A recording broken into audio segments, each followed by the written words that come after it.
Chapter 53 Ang puso hindi pala makalimot. Kinabukasan sa bahay nila Elma, habang pinagmamasdan ni Elma yun mag-ama niya, habang sila Alex at Almo ay naglalaro ng basketball, ay nag-realize ni Elma na mahal niya pa rin si Alex, pero kailangan niya pigilan ang nararamdaman niya para kay Alex dahil hindi na pwede, at alam ni Elma mali at ina na lang siya ng anak ni Alex, at dahil may-ari na ni Jessica si Alex.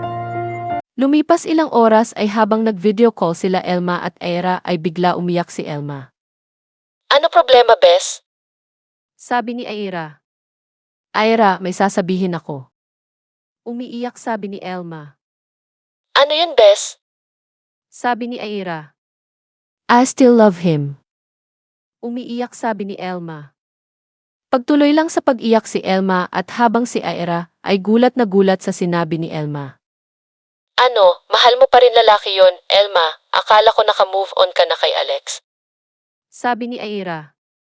Akala ko okay na ako, akala ko nakalimutan ko na siya, akala ko wala na pagmamahal ko para kay Alex. Pero simula nagkita kami ulit at pagbigyan ko siya ng pagkakataon para pagkaama sa anak namin, nag-realize ko siya pa rin ang laman ito puso ko. Umiiyak sabi ni Elma. Elma, sinaktan ka niya noon, binabaliwala ka niya, pero bakit si Alex pa rin? Sabi ni Ira. Ewan ko sa sarili ko kung bakit siya pa rin mahal ko. Dahil ba sa first love at first boyfriend ko si Alex, o dahil siya ng ama ang anak ko, o baka siguro, hindi talaga mawala ang pagmamahal ko sa kanya. Umiiyak sabi ni Elma.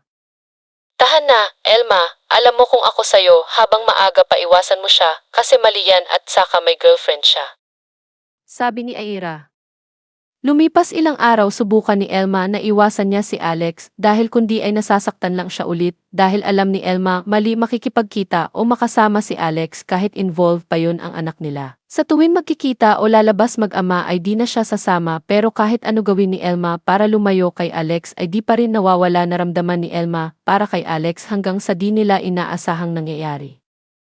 Sa restaurant habang nagluluto mga chef, ay bigla pumasok si Marie at kinausap niya si Elma para ayain mag-inuman dahil uwi na si Marie sa Pilipinas. Elma, uuwi na ako sa Pilipinas sa Sabado, baka pwede naman mag-hangout tayo bago pa ako umalis.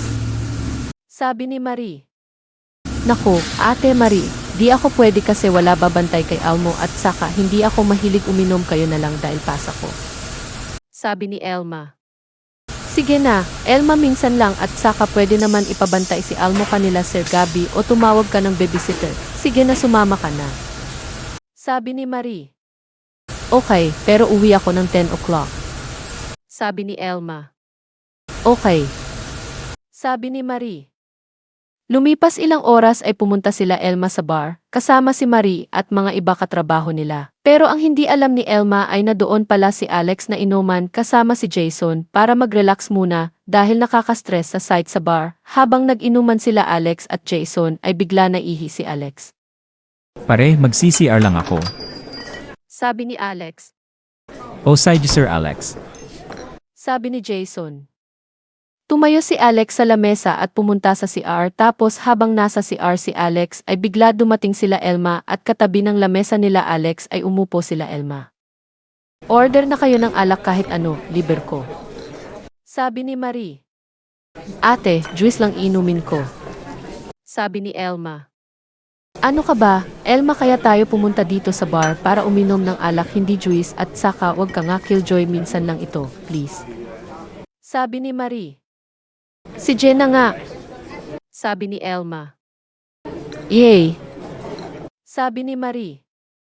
Tapos bigla nakita ni Marie si Jason sa kabila lamesa. Jason. Sabi ni Marie. Marie, ano ginagawa niyo dito? Sabi ni Jason. Dispedida ko uwi na ako sa Pilipinas. Ikaw, ano ginagawa mo dito? Sabi ni Marie. Nainuman kami ni Sir Alex. Sabi ni Jason. Bigla bumalik si Alex sa lamesa nila at nagulat siya nang makita niya si Elma at gano rin si Elma. Jason, join na kayo. Sabi ni Marie. Ate, uwi na ako. Sabi ni Elma. Ano ka ba, Elma, wag ka killjoy. Sabi ni Marie. Lumipat sila Alex at Jason sa lamesa nila Elma at umupo si Alex sa tabi ni Elma at kahit gusto na ni Elma umalis ay wala siya magagawa. Ano kaya mangyayari sa tagpo yun? Abangan ang susunod kabanata. Huwag niyo malimutan mag-like at mag-subscribe na sa channel ito and thanks for watching.